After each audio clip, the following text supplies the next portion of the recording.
Bismillahirrahmanirrahim. Assalamualaikum warahmatullahi wabarakatuh.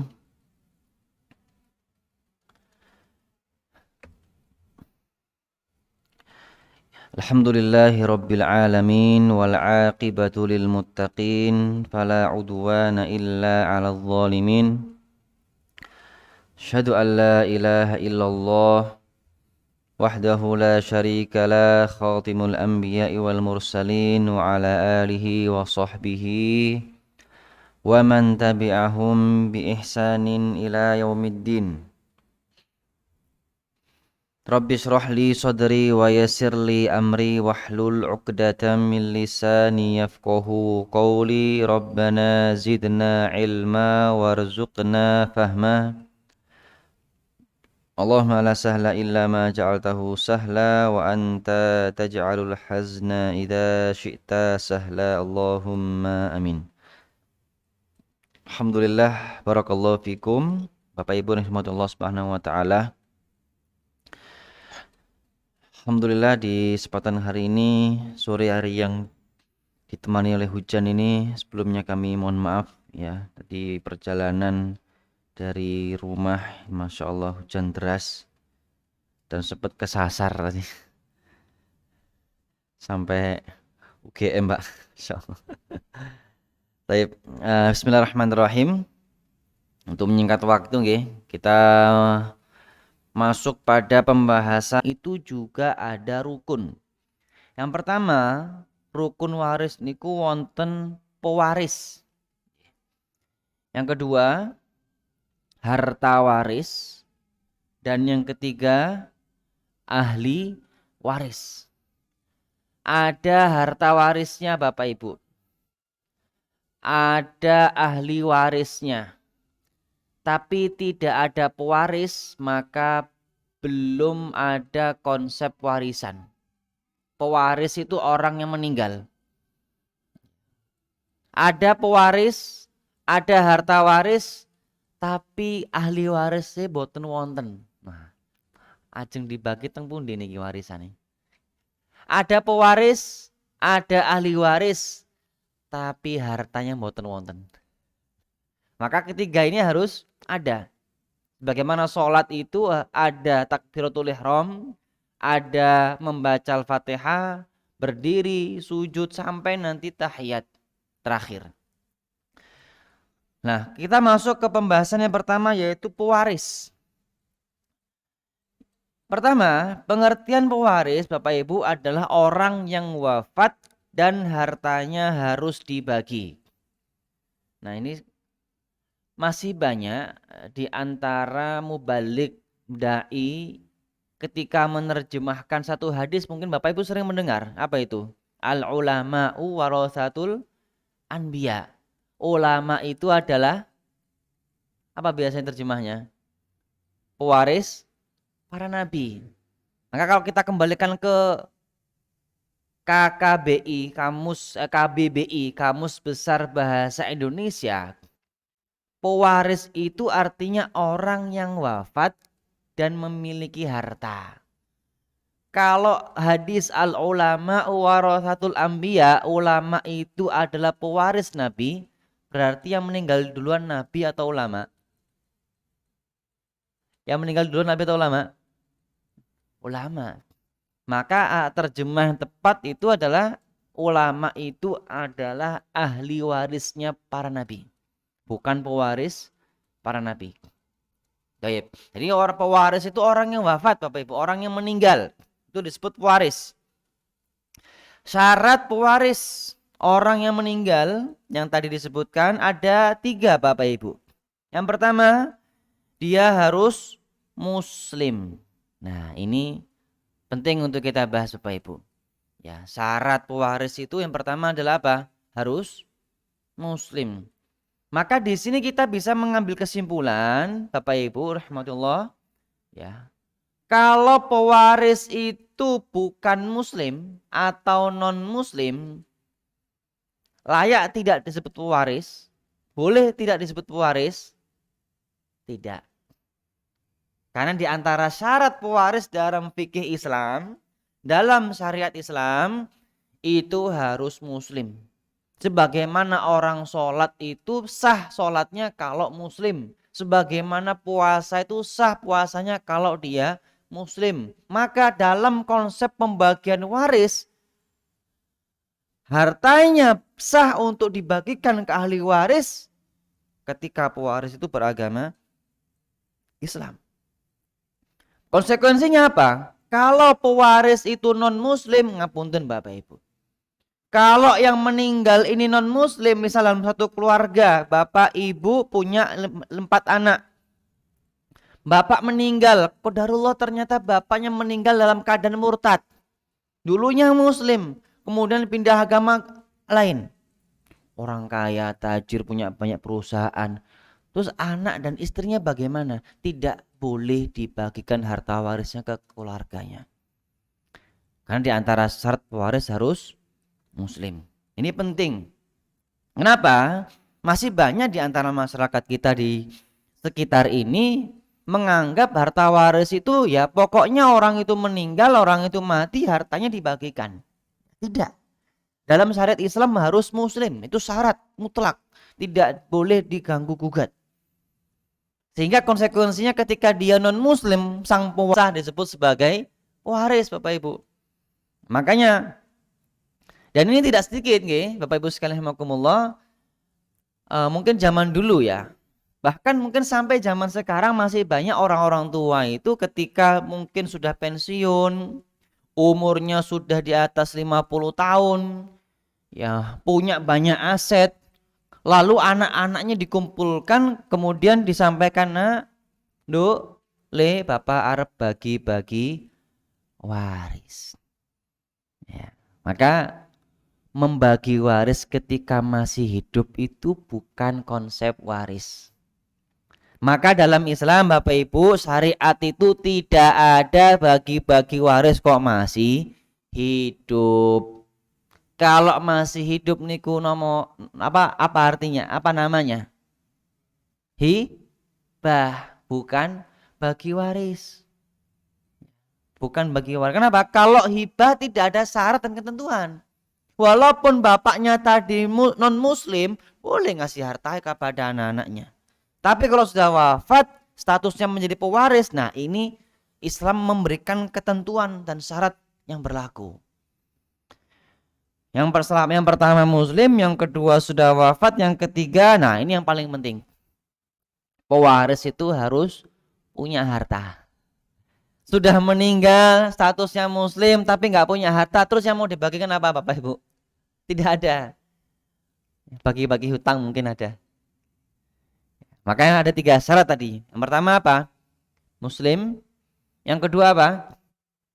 Sudah wafat. Dan yang ketiga apa? Punya harta.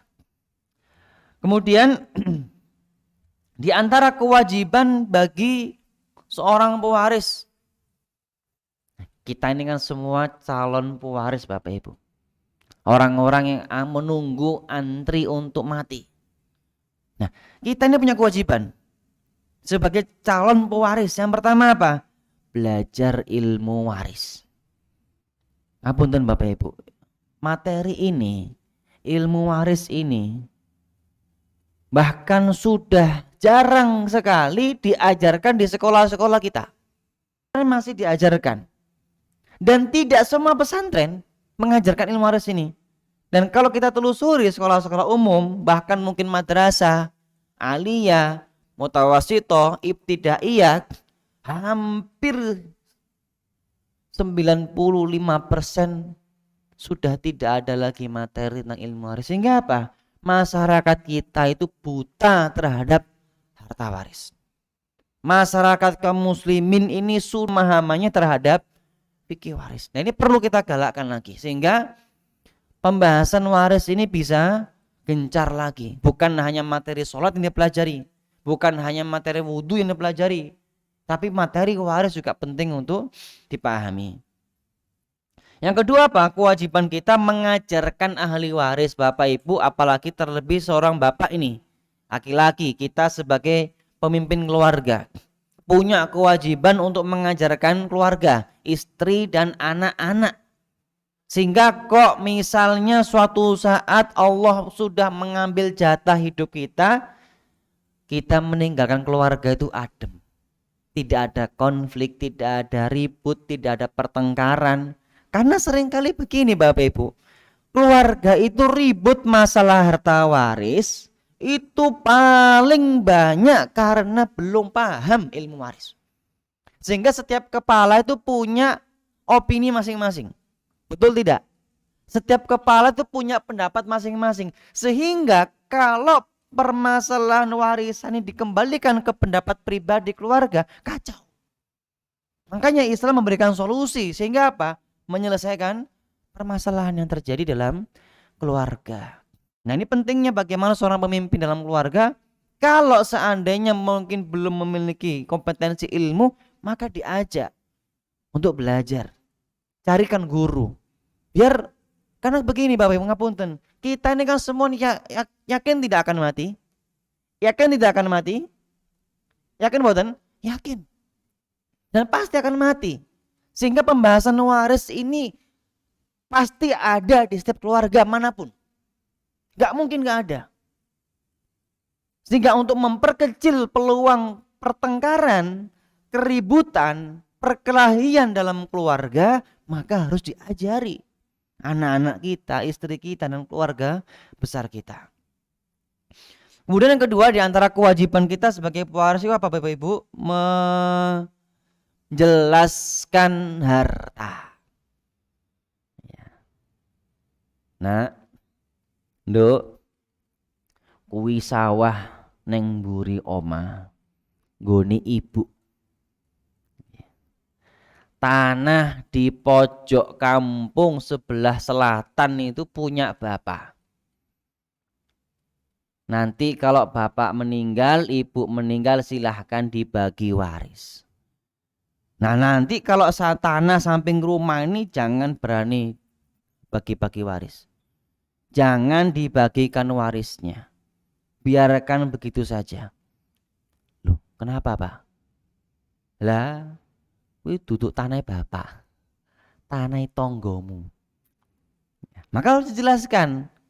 Misal orang tua punya bisnis, maka ini bisnis milik pribadi atau dia syarikah. Ada join, bersarikat dengan beberapa orang, atau dia punya saham berapa persen. Nah, ini keluarga harus disampaikan, harus dijelaskan. Sehingga ketika nanti suatu saat wafat itu keluarga bisa paham secara utuh hartanya orang tua ini mana saja, yang bukan hartanya, yang ini milik pribadi, yang ini milik bersama, yang ini ada join dengan orang lain, yang ini milik keluarga. Nah, itu harus dipahamkan sehingga tidak ada keributan. Kemudian berikutnya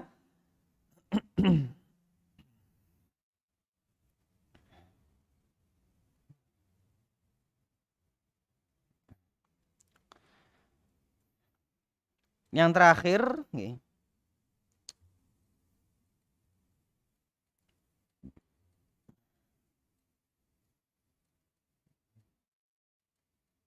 astagfirullah.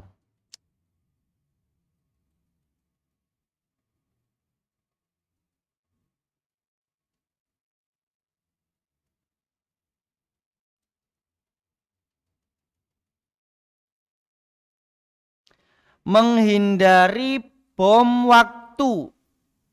Ya, menghindari bom waktu. Nah, bom waktu ini nopo to Ustaz? Ya, ada beberapa penjelasan. Yang pertama, Bapak Ibu, bom waktu itu adalah wasiat yang keliru. Ya, di pertemuan beberapa waktu yang lalu pernah nggih saya sampaikan apa itu perbedaan waris, apa wasiat, apa hibah. Nah, kan seringkali mohon maaf Bapak Ibu, di masyarakat kita itu masih tertukar-tukar antara warisan, wasiat, dan hibah. Sehingga yang seharusnya ini hibah jadi wasiat, yang seharusnya ini wasiat jadi hibah. Makanya harus dibenarkan, harus diluruskan. Mana yang hibah, mana yang warisan, mana yang wasiat. Jangan sampai berwasiat yang keliru. Sehingga yang masih banyak terjadi apa? Wasiat kepada anak, wasiat kepada istri. Itu sah tidak? Tidak sah. Bu, sesuk nek bapak wis sedo, kuwi mobile dibagi nggo anak pertama. Tanah kuwi dinggo anak kedua. Rumah yang sebelah selatan dikasih anak ketiga. Wasiat. Diwasiatkan kepada siapa? Istrinya. Nah, ini wasiat yang keliru, tidak sah. Kenapa? Ahli waris itu tidak berhak menerima wasiat. Ya, ahli waris tidak berhak menerima wasiat. Apa sebabnya? Karena ahli waris sudah dapat warisan, maka nggak perlu dikasih wasiat. Wasiat untuk siapa? Untuk di luar ahli waris. Yang bukan ahli waris, anak istri itu ahli waris, bapak ibu itu ahli waris, saudara kandung itu ahli waris, maka mereka nggak berhak dapat wasiat, Bapak Ibu. Terus bagaimana Ustaz kalau seandainya wasiat sudah disampaikan batal, nggak sah, harus ditinjau ulang, dikembalikan. Kalau sudah terlanjur dibagi, ya qadarullah, sebisa mungkin dikembalikan lagi, kemudian dibagi ulang. Kan itu menyelisih syariat Islam. Rasulullah jelas menyampaikan dalam satu hadis, ala la wasiyata li waris. Ingatlah tidak ada wasiat untuk ahli waris. Ya, ini ada wasiat untuk ahli waris. Yang kedua, hibah tanpa saksi dan legalitas. Bapak Ibu, dalam tinjauan fikih itu sebenarnya hibah tanpa saksi dan tanpa legalitas itu sah. Tapi kita hidup di zaman dan di negeri di mana ini berlaku hukum. Ada administrasi dan legalitas. Yang mana itu untuk mendukung dan menguatkan menjadi bukti sah hibah. Maka ini diperlukan. Ketika seorang bapak atau seorang ibu ngapunten mau ngasih rumah ke anaknya, mau ngasih tanah ke anaknya, jangan hanya cuma-cuma lewat lisan saja, Bapak. Harus ada saksi. Datangkan saksi. Karena begini, banyak kan terjadi kasus nggih Bapak Ibu. Dalam satu keluarga, mungkin punya anak 4 atau 5. Yang mana tidak jarang dari kelima anak ini merantau, yang satu ke Jakarta, yang satu ke Sumatera, yang satu ke Papua. Sehingga yang tersisa hanya ragil. Yang tinggal di rumah nantinya apa? Merawat bapak ibu. Dan biasanya orang tua itu sayangnya ke sulung apa ragil? Ragil. Sehingga mobilnya dikasih ke anaknya, tanahnya, rumahnya. Nah ini saudara-saudaranya nggak tahu. Hingga satu saat bapaknya atau ibunya meninggal, nanti kakak-kakaknya datang kemudian nagih, ayo dibagi waris. Loh itu dulu bapak sudah ngasihkan ke aku, mobilnya udah dikasihkan ke aku, buktinya mana? Saksinya mana?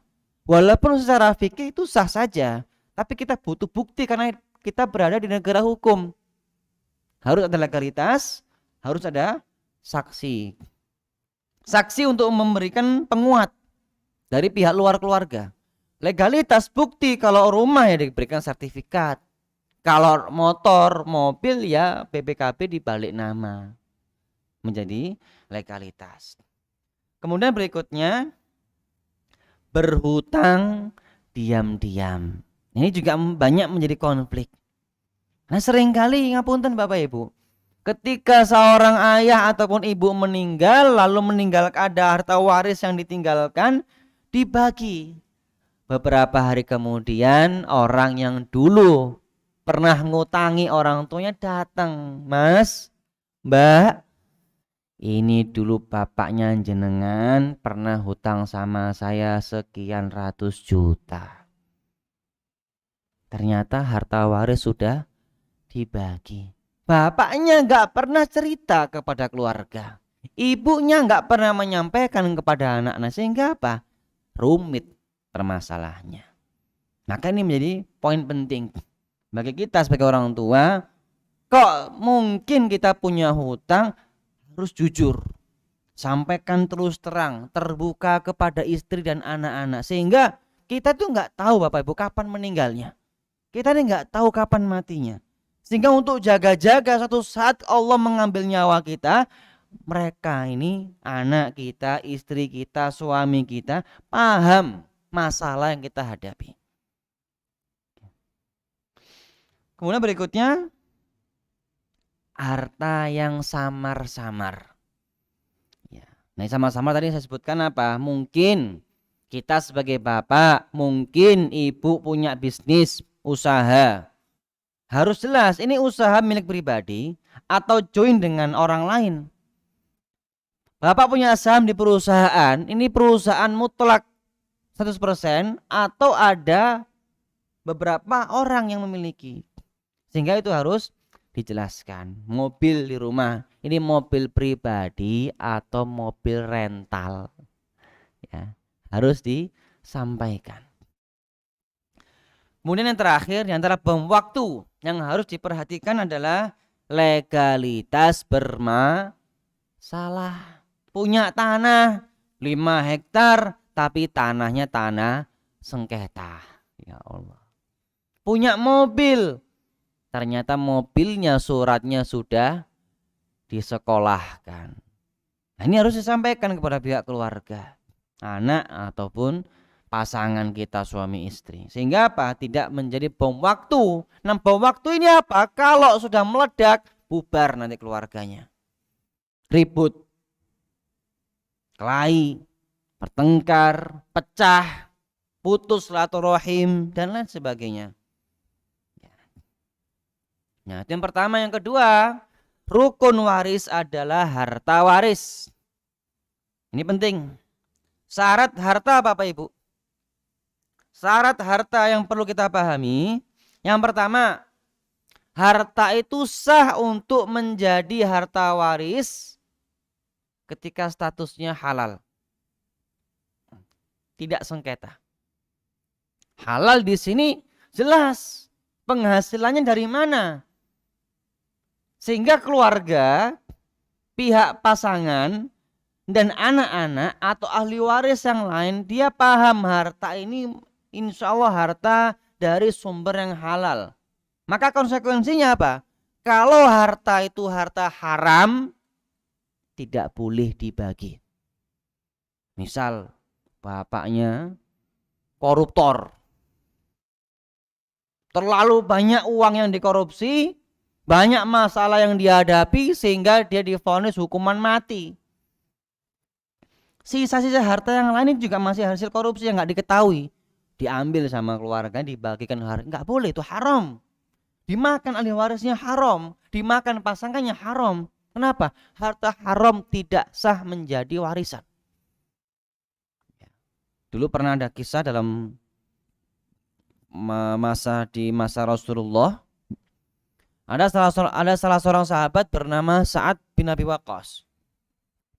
Beliau mengadukan, ya Rasulullah, saya ini punya bapak. Bapak saya ini sudah meninggal. Dan ternyata bapak saya ini ya Rasulullah pengusaha besar di Mekah. Beliau punya gudang miras, Homer, supplier terbesar. Sehingga ini kan menjadi harta waris Rasulullah, tapi kan haram. Gimana kalau seandainya Homer ini nanti saya jual, hasilnya nanti saya bagi ke keluarga. Atau nanti Homer ini saya lelang, hasil lelangnya nanti akan saya jadikan harta waris. Bagaimana wahai Rasulullah? Wahai Sa'ad, Homer itu haram, maka statusnya tetap haram. Apa solusinya? Bakar atau buang itu homer, tidak boleh jadi waris. Ya. Sehingga di sini para ulama menjelaskan harta yang sumbernya dari penghasilan haram tidak sah menjadi harta waris. Ya, apapun itu, bandar judi, bapaknya pemain judi online, menang, wah dapat puluhan juta, kemudian mati, hartanya ini gimana sejudi Ustaz? Gak boleh jadi harta waris, tidak sah. Kenapa? Haram. Terus bagaimana solusinya? Disedekahkan. Ya, keluarga tidak boleh memakan sedikit pun. Ya. Yang kedua, harta waris itu diantara syaratnya adalah dimiliki selama masih hidup. Maka konsekuensinya Bapak Ibu, ketika harta itu dimiliki setelah hidup, statusnya bukan harta waris. Ada beberapa contoh. Apa misal? Biasanya di tempat kita, khususnya Jogja, ketika ada orang meninggal, kemudian keluarga menerima takziah dari orang-orang, ada namanya apa? Ditaruh di depan rumah biasanya Bapak. Kotak nih. Kotak apa namanya? Sumbangan. Ini statusnya harta waris atau harta apa? Harta yang diberikan oleh pentakziah. Ini statusnya milik mayit atau milik keluarga? Milik keluarga. Berarti statusnya harta waris bukan? Bukan. Karena beberapa kali ada orang bertanya, Ustadz itu kalau uang santunan itu harta waris bukan? Bukan. Kenapa? Dia tidak dimiliki oleh si mayit selama masih hidup. Ya. Santunan kematian. Yang kedua apa? Pensiun kematian. Pensiun kematian ini kalau saya pelajari di Indonesia, dari perusahaan ataupun pabrik, institusi, lembaga, pemerintah, ada dua macam Bapak Ibu. Yang pertama, pensiunan yang itu memang adalah pemberian dari instansi atau perusahaan. Yang kedua, pensiunan hasil potongan gaji dari karyawan. Ada tahu seperti itu nggih? Ada tidak? Ada di sini pegawai PNS atau pegawai perusahaan. Nah, nggak ada. Kalau uang pensiunan ini jenis yang pertama, dia memang pemberian dari perusahaan sebagai bentuk santunan, diberikan kepada keluarga, maka itu bukan harta waris. Sehingga keluarga boleh membaginya tidak sesuai ketentuan fikih waris. Nah, yang jadi masalah itu ketika uang pensiunan ini adalah hasil potongan gaji bulanan dari karyawan. Ada kan seperti itu? Pegawai PNS, BUMN, perusahaan, karyawan-karyawan pabrik misal. Saya nggak tahu bagaimana. Tapi yang saya baca beberapa itu memang ada. Nah, kalau kondisinya seperti ini, maka uang pensiunan ini dimiliki setelah hidup atau selama masih hidup? Pertanyaannya, uang pensiunan ini harta yang dimiliki selama masih hidup atau setelah meninggal? Selama masih hidup. Kenapa? Kan itu hasil potongan gaji bulanan yang seharusnya hak milik karyawan tapi disimpan. Kemudian qadarullah wafat, kemudian diserahkan.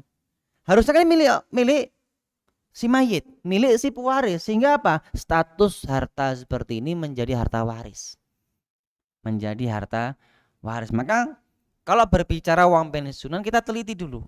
Ini uang pensiunan sumbernya dari mana? Potongan gaji bulanan atau memang pemberian murni dari perusahaan? Gitu. Yang ketiga, adalah asuransi kematian. Ini bukan harta waris, asuransi kematian. Berikutnya, tidak tercampur. Di antara syarat harta itu bisa menjadi waris adalah harta itu tidak tercampur. Pertama, harta suami istri. Di pertemuan yang beberapa waktu yang lalu kita pernah bahas, ketika suami istri menikah, status harta itu tidak menjadi harta bersama, Bapak Ibu. Status harta itu tetap menjadi pribadi masing-masing. Harta suami nggih milik suami, harta istri nggih milik istri. Maka seringkali di masyarakat kita itu kalau sudah menikah ya harta suami milik istri, harta istri milik istri. Jadi seakan-akan kita boleh memakai harta istri, istri boleh memakai harta suami. Yang ini keliru. Karena konsep pernikahan dalam Islam itu tidak seperti itu dalam pengelolaan harta. Suami punya harta milik pribadi, istri punya harta milik pribadi. Hanya saja suami dari bagian hartanya itu ada hak istri, nafkah, ya, dan lain sebagainya dibahas dalam fikih pernikahan.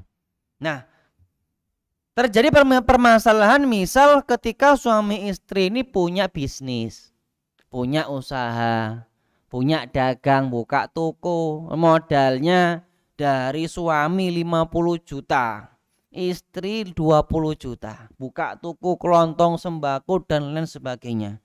Hasilnya nih kira-kira untuk suami atau untuk istri? Kalau modalnya dari dua, suami dan istri, dibagi mboten?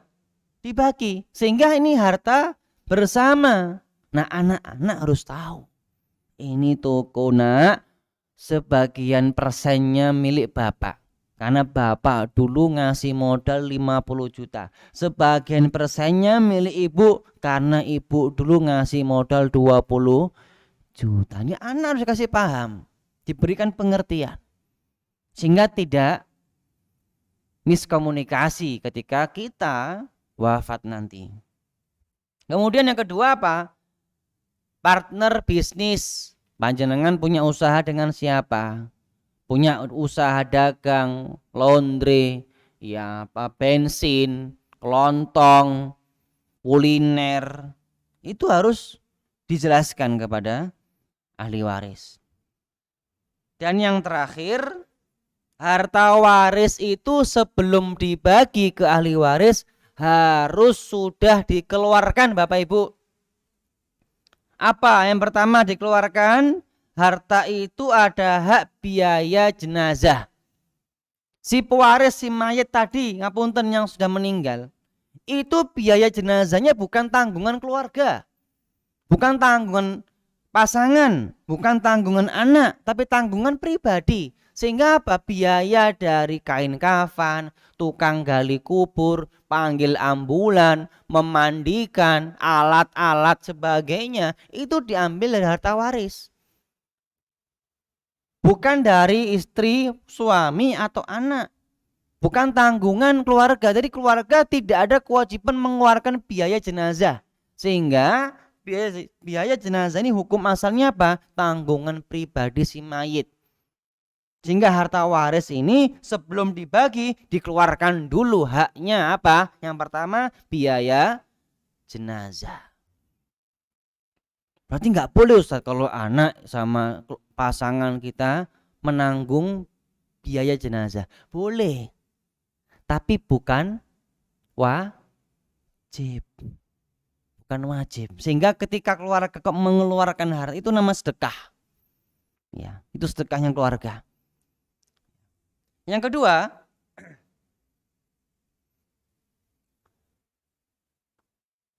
harta itu harus dikeluarkan apa? Hutang.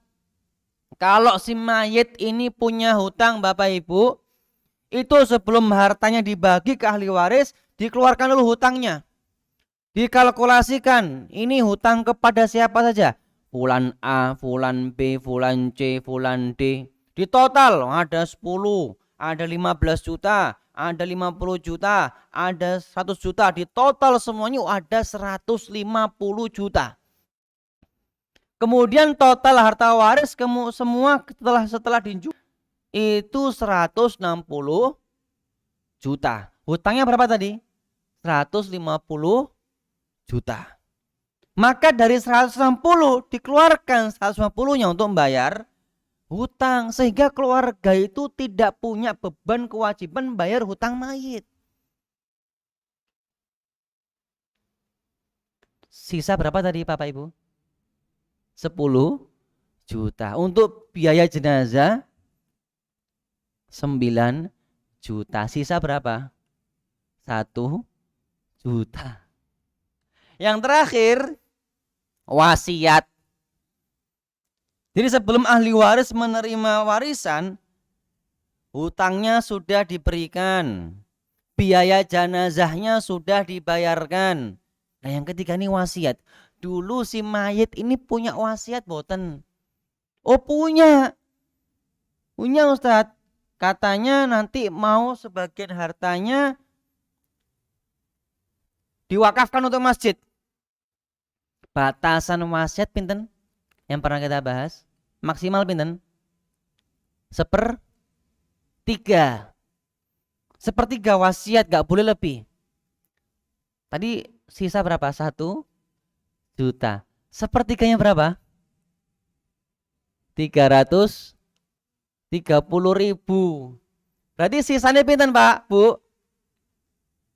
670. Nah itu yang dibagikan ke ahli waris. Itu. Jangan kok 160 langsung dibagi. Biaya jenazahnya belum dibayarkan, hutangnya belum ditunaikan, wasiatnya belum disampaikan. Nah ini keliru. Biaya jenazah diambil harta waris, hutang disampaikan ke piutangnya siapa saja dijumlahkan, kalau ada wasiat ditunaikan. Setelah itu baru ahli waris boleh mendapatkan warisan tersebut. Sisanya.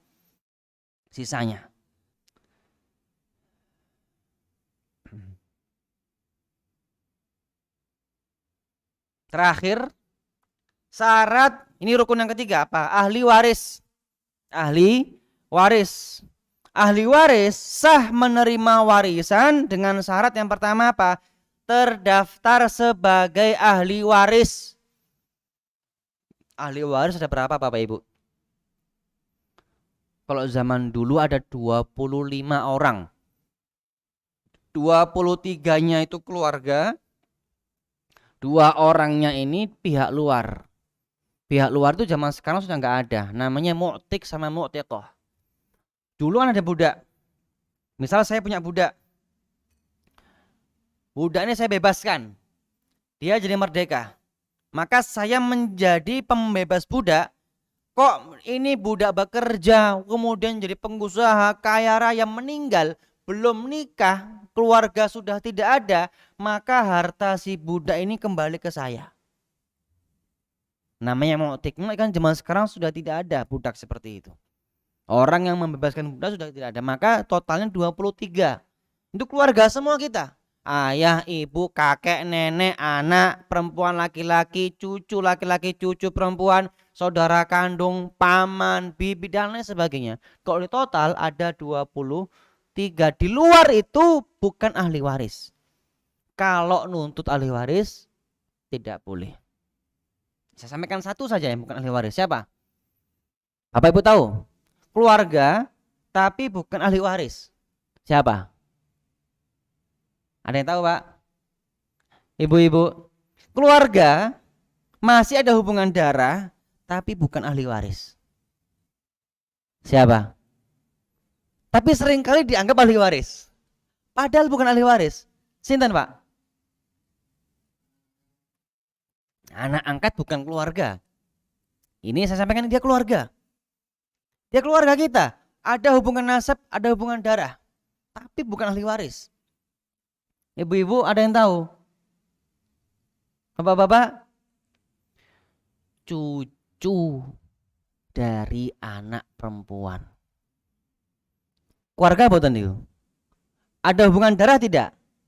Ada hubungan nasab tidak? Tapi bukan ahli waris. Kita punya anak perempuan nih Pak. Kemudian dia menikah, punya anak. Anaknya dengan kita apa? Cucu bukan? Cucu, tapi dia bukan ahli waris. Bukan ahli waris. Nah, itu gak bisa dapat warisan dari kita. Yang kedua, hidup saat waris wafat. Ya, maka yang disebut ahli waris itu orang yang masih hidup. Kalau sudah meninggal, nggak bisa dibagikan waris.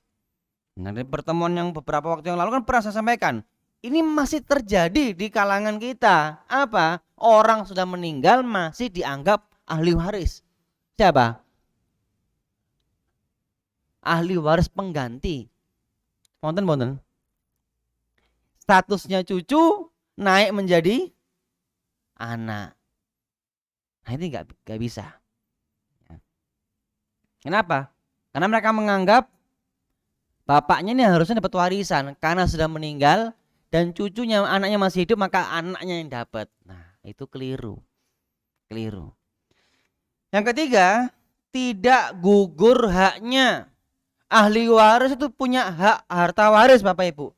Dia punya hak menerima warisan. Tapi ada beberapa kondisi dia sudah tidak bisa lagi menerima warisan. Yang pertama, kalau dia kafir, non muslim. Bapaknya muslim, ibunya muslim, punya anak 4. Yang ketiga, Masya Allah, qadarullah, murtad. Na'udzubillah min dzalik. Meninggal bapaknya, maka anak ketiga ini kalau kita berbicara fikih Islam tidak bisa dapat warisan. Ya, kenapa? Non muslim. Yang kedua, membunuh. Ahli waris membunuh pewaris. Maka anak itu kalau misal membunuh bapaknya atau membunuh ibunya karena memang niatnya pengen dapat warisan, haram menerima harta waris. Nggak boleh. Yang ketiga, budak. Yang zaman sekarang sudah tidak ada. Zaman dulu ada banyak kasus. Ya, bapaknya merdeka, anaknya budak. Bapaknya budak, anaknya merdeka. Nah, itu. Kalau sekarang sudah tidak ada. Tapi kalau budak, saya pernah dapat kabar di negeri di benua Afrika ada namanya negara Mauritania. Di Mauritania itu sampai sekarang masih ada budak. Jadi nenek moyangnya buyut bayatnya itu sampai ke berapa keturunan itu memang budak.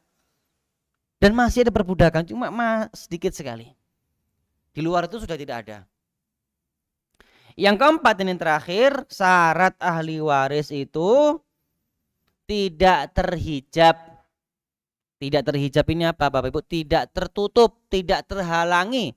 Karena ada ahli waris, dia belum tentu dapat warisan. Dia ada ahli waris, belum tentu dapat warisan. Kenapa? Tertutup dengan keberadaan ahli waris yang lain. Oke. Jadi itu mungkin sedikit materi pada sore hari ini yang bisa kami sampaikan. Ya, mohon maaf bila ada salah kata ataupun ucapan dan kami mohon maaf sebesar-besarnya tadi atas keterlambatannya nggih. Mudah-mudahan Allah mengampuni saya. Aku qouli wa astaghfirullah li wa lakum. Wabillahi taufiq wal hidayah wal inayah. Kita tutup dengan doa kafaratul majlis.